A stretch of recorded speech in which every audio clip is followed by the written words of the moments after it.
पुस्तिका सामाजिक विज्ञान में आपका स्वागत है। आज हम चर्चा करेंगे कक्षा 8 में इसका चैप्टर सेकंड में क्या है।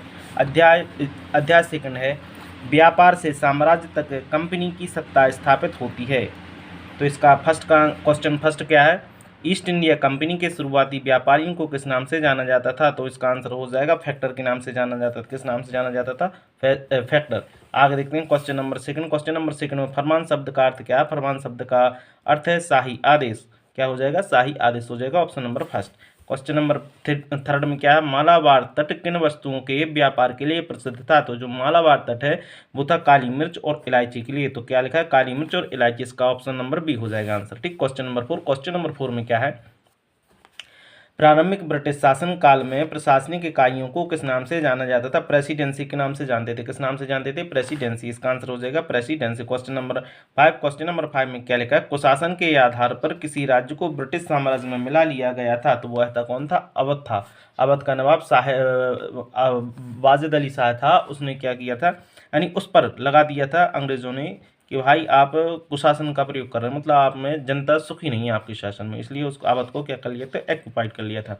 आगे देखते हैं क्वेश्चन नंबर सिक्स में क्या है, रिक्त स्थानों की पूर्ति करना है। 1651 में हुगली नदी के किनारे ईस्ट इंडिया व्यापारिक कंपनी ने फैक्ट्री आरंभ की थी। इसका आंसर हो जाएगा ईस्ट इंडिया। सेकंड का क्या है, ईस्ट इंडिया कंपनी 1765 ईस्वी में बंगाल प्रांत की दीवानी प्राप्त हुई थी। इसका आंसर क्या हो जाएगा? बंगाल होगा। इसी का सी में क्या है, सिराजुद्दौला की पराजय में उसका सेनापति मीर जाफर भी एक कारण था, क्योंकि मीर जाफर सेनापति था और उसने क्या किया था, सिराजुद्दौला को धोखा दिया था। यहाँ पर क्वेश्चन नंबर डी क्या है, क्वेश्चन नंबर डी में लिखा है लॉर्ड डलहौजी के शासन काल में विलय की नीति चलाई गई थी। लॉर्ड डलहौजी ने विलय की नीति कब चलाई थी? हड़प नीति बोलते हैं। यह था लॉर्ड डलहौजी ने ये चलाई थी, 1805 के लगभग की बात है। आगे देखते हैं एक क्या लिखा है, ब्रिटिश कंपनी काल में सर्वोच्च न्यायालय की स्थापना कब? सर्वोच्च न्यायालय की स्थापना रेगुलेटिंग एक्ट के तहत की गई थी। रेगुलेटिंग एक्ट 1773 के तहत। आगे देखते हैं किस पुर्तगाली यात्री द्वारा भारत तक पहुंचने के लिए समुद्री मार्ग का पता लगाया था। तो आंसर हो जाएगा वास्को डी गामा द्वारा सन 1498 भारत तक पहुंचने के लिए समुद्री मार्ग का पता लगाया था। क्वेश्चन नंबर 8 देखते हैं। क्वेश्चन नंबर 8 में क्या लिखा है, इजाजतनामे से क्या आशय है। इसका आंसर हो जाएगा इजाजतनामे का मतलब यह था कि इंग्लैंड की कोई और व्यापारिक कंपनी इजाजतनामे में बताए गए इलाके में ईस्ट इंडिया कंपनी से होड़ नहीं कर सकती थी। इसका आंसर हो जाएगा क्वेश्चन नंबर 8 का एक कंप्लीट। यहाँ क्वेश्चन नंबर 9 देखते हैं। क्वेश्चन नंबर 9 में क्या है, बक्सर के युद्ध के क्या परिणाम हुए। बक्सर का युद्ध, ये नोट डाउन कर लें फिर हम बोल देते हैं। लिखा है बक्सर का युद्ध जो हुआ था, बक्सर युद्ध का सबसे महत्वपूर्ण परिणाम यह था कि भारत की सर्वोच्च शक्ति सम्राट शाह आलम, उसका वजीर, अर्थात उसका नवाब वजीर तथा बंगाल का नवाब संयुक्त रूप से पराजित हुए थे। युद्ध में सम्राट के हारने से कंपनी की शक्ति को जनता को स्वीकार करना पड़ा, जिससे भारतीय शक्तियों की प्रतिष्ठा का पतन हो गया था। इसका आंसर आप नोट डाउन कर लें, क्वेश्चन नंबर 9 बक्सर का युद्ध। ठीक है, आगे देखते हैं। बक्सर का युद्ध हुआ था जो 1764 में हुआ था। आगे देख लेते हैं पानीपत की तीसरी लड़ाई। पानीपत की तीसरी लड़ाई में क्या हुआ था ये देख लेना। पानीपत की तीसरी लड़ाई क्यों महत्वपूर्ण है, क्वेश्चन नंबर 10 है, इसको हम कंप्लीट करते हैं। क्वेश्चन नंबर 10 का आंसर है पानीपत की तीसरी लड़ाई 1761 में अफगान आक्रमणकारी अहमद शाह अब्दाली तथा पुणे के सदाशिवराव भाऊ पेशवा के मध्य लड़ी गई थी, जिसमें मराठों की हार हुई थी। किसकी हार हुई? मराठों की हार हुई थी। यह मराठों की सबसे बुरी हार थी। इस युद्ध ने भारत में अंग्रेजों की विजय के रास्ते खोल दिए थे। किसके रास्ते खोल दिए थे? अंग्रेजों की विजय के। Question number 11। क्वेश्चन नंबर 11 में क्या है, यूरोप के बाजारों में भारत की किन वस्तुओं की मांग अधिक थी। तो आंसर हो जाएगा यूरोप के बाजारों में भारत में बने सूती कपड़े, रेशम, काली मिर्च, लौंग, इलायची, दालचीनी की मांग बहुत अधिक थी। Question number 12। क्वेश्चन नंबर 12 में क्या लिखा है, सहायक संधि की शर्तें क्या थी।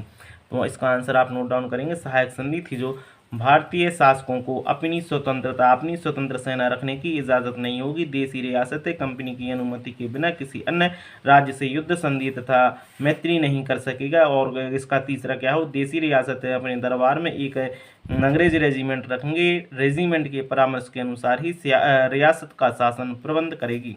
Question number 13। क्वेश्चन नंबर 13 में क्या लिखा है, वारेन हेस्टिंग्स द्वारा न्याय व्यवस्था में क्या क्या सुधार किए गए थे। तो इसका आंसर आप नोट डाउन कर लें फिर हम बोल देते हैं।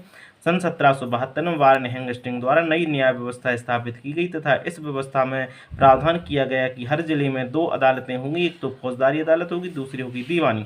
तीसरा इसी में क्या था कि 1772 के तहत ही रेगुलेटिंग एक्ट 1773 रेगुलेटिंग एक्ट के अंतर्गत एक सर्वोच्च न्यायालय की स्थापना की गई थी। ये आप क्वेश्चन नंबर 13 कंप्लीट होता है, इसको आप नोट डाउन कर लें। आगे देखते हैं क्वेश्चन नंबर 14। क्वेश्चन नंबर 14 में क्या है, प्लासी युद्ध के कारण क्या कारण है, इसको आप नोट बताएं। तो जो प्लासी का युद्ध हुआ था वो ये हुआ था 1756 में अलीवर्दी खान की मृत्यु के बाद सिराजुद्दौला बंगाल का नवाब बना। कंपनी को सिराजुद्दौला की ताकत से काफ़ी भय था, क्योंकि वह कंपनी को व्यापारिक रियासतें तथा अन्य सुविधाएं भी आसानी से प्रदान नहीं करता था। और नवाब ने कासिम बाजार में स्थित इंग्लिश फैक्ट्री पर हमला बोल दिया था। इसका आंसर हो जाएगा प्लासी के युद्ध का। ये आंसर आपको यहाँ 14 का वो नोट डाउन कर लेना है। आगे देखते हैं क्वेश्चन नंबर 15।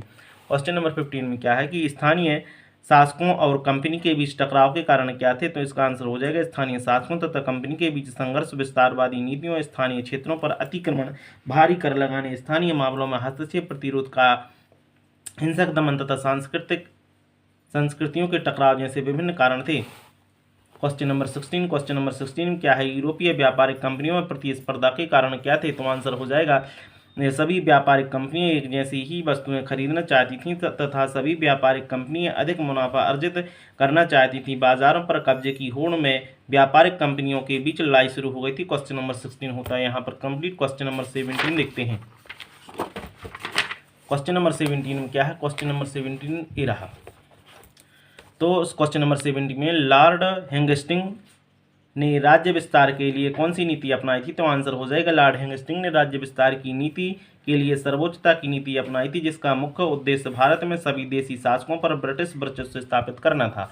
आगे देखते हैं क्वेश्चन नंबर 18। क्वेश्चन नंबर 18 में क्या है, लॉर्ड डलहौजी की विलय नीति क्या थी तथा इस नीति से किन किन राज्यों भारतीय राज्यों को अपने नियंत्रण में लिया गया था, तो इसका आंसर हो जाएगा लॉर्ड डलहौजी की विलय नीति इस तर्क पर आधारित थी कि अगर किसी शासक की मृत्यु हो जाती है तो उसका कोई मुख्य वारिस नहीं है तो उसकी रियासत हड़प कर ली जाएगी, यानी कंपनी के भूभाग का हिस्सा कंपनी वह राज्य कंपनी के भूभाग का हिस्सा बन जाएगा। इस नीति से सतारा, संबलपुर, उदयपुर, नागपुर, झांसी, अवध आदि राज्यों को अपने नियंत्रण में ले लिया गया था। यहाँ पर सेकंड चैप्टर होता है आपका कंप्लीट। इसी प्रकार के वीडियो प्राप्त करने के लिए मेरे चैनल को शेयर और सब्सक्राइब जरूर करें। बहुत बहुत धन्यवाद।